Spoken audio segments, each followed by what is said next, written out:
enemies are never going to have mercy on you. They're never going to see you as a human. They're never going to feel sorry for you ever. Then the only end result to that is action. And the only action is to fight back. There's a whole lot of men who go, well, if I'm just quiet, or if I just behave, or if I'm just good in front of the police, or if I'm just nice to the judge, they'll let me off. No, they won't. Your enemies are out here to mercilessly crush you. They don't care about what happens to you. They do not feel responsible for the consequences. They do not have empathy for you. They're not interested in any of them. Being a good man and being good at being a man, they're two slightly different things. But to be good at being a man, you need to have been through so much shit that when the Matrix deletes your entire life from the internet and starts lying about you at mass, and people start doing protests wanting you fucking hung, and they're looking for your family members, and reporters start calling every ex-girlfriend you've ever had, trying to convince them and bribe them to lie, to come out and say you're something you're not. When they're genuinely out to put you in jail, that you can sit there and be focused and stoic enough to go, you know what? Okay, what's the chessboard? What's gonna happen? Who's trying to shoot me right now? Nobody. Okay, so it's better than it was a couple years ago. Okay, so X, Y, Z, and plan through it, right? You're never gonna be capable as a man if you've not had trauma. Let's roll, man. This is starting to get painful. This is uncomfortable.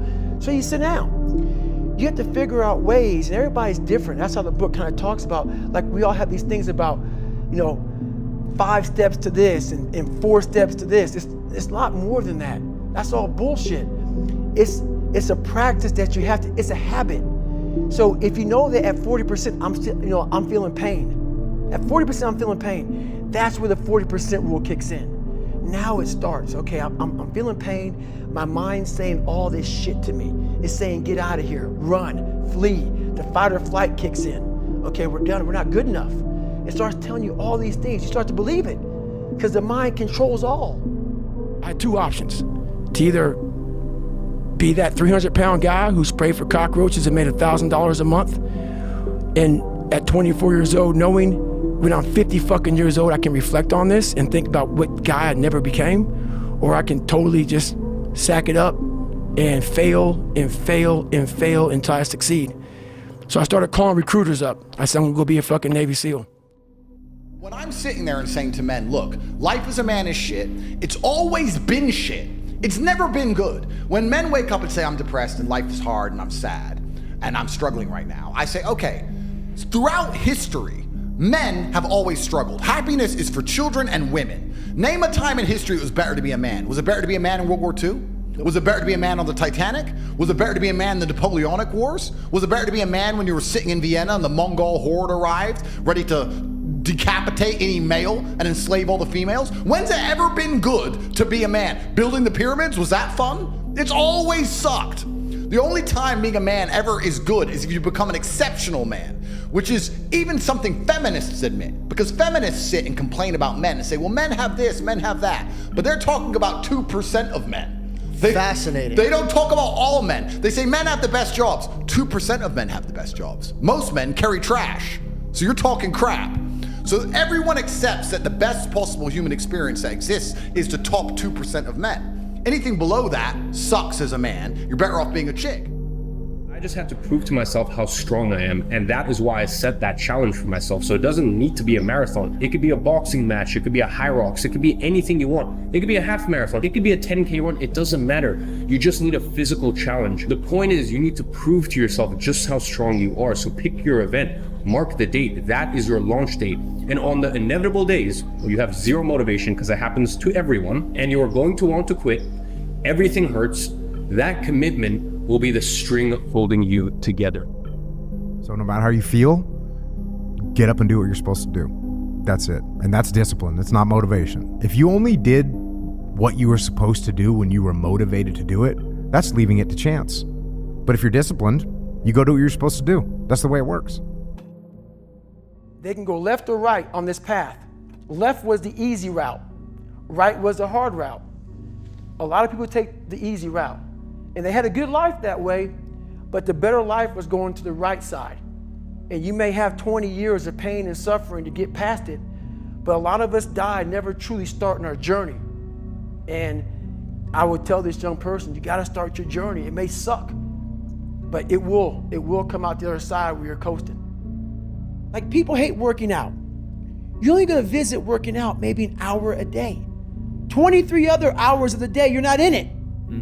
But how you become in shape is you must visit suffering, visit working out 1 hour a day, Visit suffering 1 hour a day. Visit your past failures 1 hour a day. The relationship with it is the answers are in there. This is the most important part of this video. I decided to just live like I was on a dopamine detox, not 1 day per week, but every day. I made a rule for myself, which was no cheap dopamine. I went onto Instagram and I unfollowed everyone on there. I went onto Snapchat and I deleted my accounts. I went app by app and I just removed all that fucking bullshit from my life. I stopped watching random YouTube videos that felt productive, but I knew that I was just watching it to just procrastinate. I stopped listening to music throughout the day. Like I would usually listen to music when I was just like sitting around doing nothing. And I said I was only allowed to listen to music when I would go to the gym. So my entire life became kind of like a dopamine detox. It wasn't 100% strict. I probably still had some things that were giving me like dopamine, of course. But it was basically like I cut out all of the bad habits instantly. And I started being super vigilant of what the bad dopamines were, which I think all of us kind of understand what a bad dopamine would be and what a good dopamine would be. It's not very scientific to say bad or good. It's the same kind of dopamine, I guess, but like you understand what I mean by that, right? So you've got to think right now to yourself, if you want to create this self-improvement transformation, what are some of the bad dopamines in your life? Genuinely for me, when I look at the people who are the most successful in life, I don't think they're the smartest. I'll be frank with you, I'll be entirely honest with you. I don't think they're the most hardworking, although that is a big component to it. I think they are the cat who stands in front of the mirror and rather than seeing a frightened kitten, they see a lion. And that's a choice you have to make, because I think that reflection, that self-image, it genuinely becomes a prophecy. It's interesting when you speak to very successful people, and I even get this sometimes.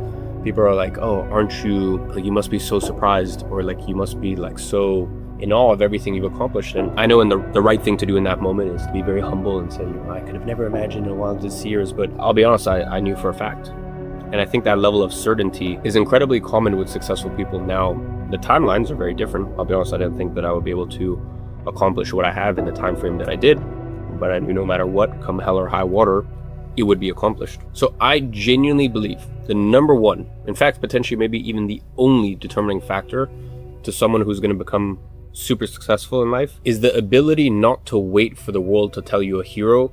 It's the ability and the self-belief to believe you are one before anyone crowns you with that. Without work, nothing is real. There is no magic to life without work. I cannot think of anything on the planet which is good without you working for it. And the few things that are, that's the true trick. Drugs, alcohol. You take drugs, you didn't have to try. You feel great, but you pay the price. You pay the price with your mental health, you pay the price with your physical health, you pay the price with your life.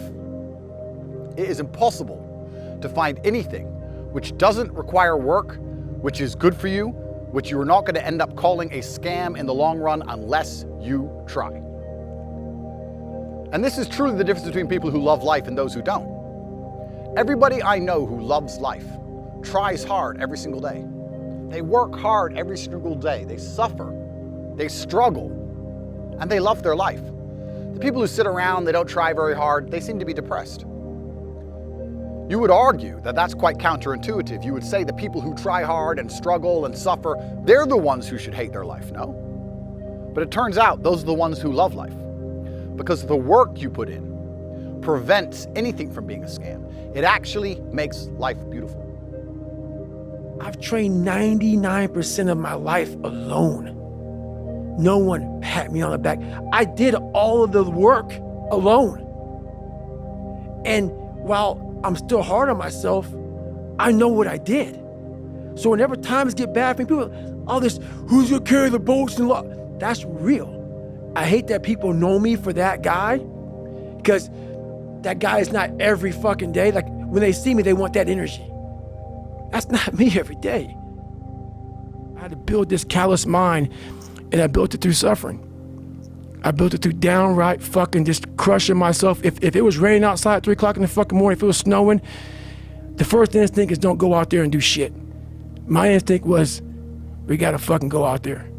Anything that was fucking horrible in my life that I would normally say no, that was inhumane to most people, I had to go do it. And I started callousing my mind at this point in my life. The mind has the tactical advantage over you. at all times. At all times of your life, the mind has a tactical advantage over you. Why is that? It knows what you're afraid of. It knows your insecurities. It knows your deep, dark lies. And it starts to push you away from that shit. It pushes you in a direction that is comfortable. The mind controls everything. So what I realized was that when I was growing up and I was 300 pounds and I got all fat and I got all insecure, I realized that my mind kept taking me in this direction. When things got uncomfortable for me, when I was facing my insecurities, I was facing my fears, my mind said, oh no, we have the tactical advantage. We need to get you, separate you from this feeling over your life. It's all about feelings. We want the happy feeling. We don't want that feeling of this sucks. Why am I here? And you don't have any, so you can't answer those questions, so you leave. I started realizing that if in that moment, you can answer those fucked up questions, you are now in charge of your brain versus your brain ruling you.